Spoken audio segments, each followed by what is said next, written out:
And I tried hard to be proud of my service, but all I could feel was shame. And racism could no longer mask the reality of the occupation. These were people, these were human beings.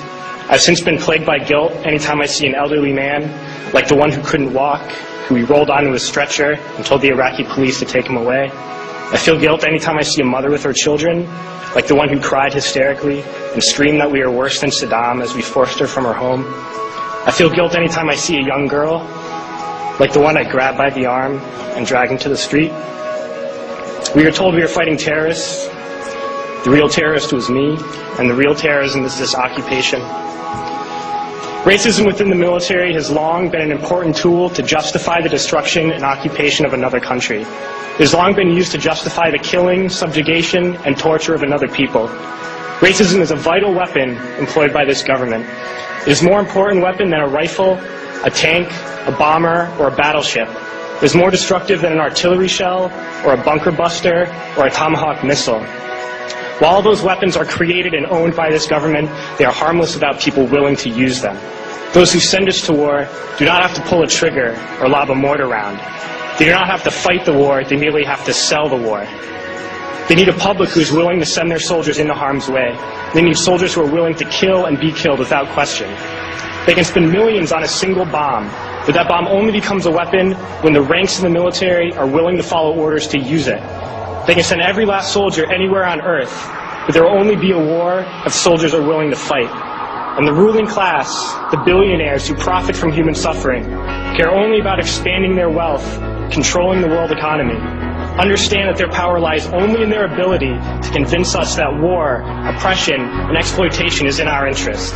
They understand that their wealth is dependent on their ability to convince the working class to die to control the market of another country. And convincing us to kill and die is based on their ability to make us think that we are somehow superior. Soldiers, sailors, Marines, airmen have nothing to gain from this occupation. The vast majority of people living in the U.S. have nothing to gain from this occupation. In fact, not only do we have nothing to gain, but we suffer more because of it. We lose limbs, endure trauma, and give our lives. Our families have to watch flag-draped coffins lowered into the earth. Millions in this country without health care, jobs, or access to education must watch this government squander over $450 million a day on this occupation.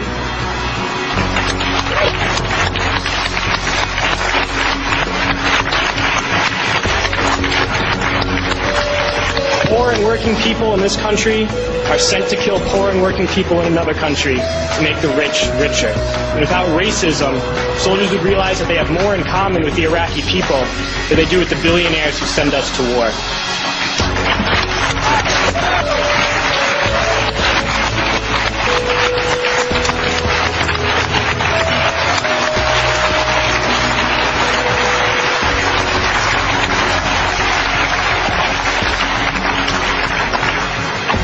I threw families onto the street in Iraq, only to come home and find families thrown onto the street in this country, in this tragic and unnecessary foreclosure crisis.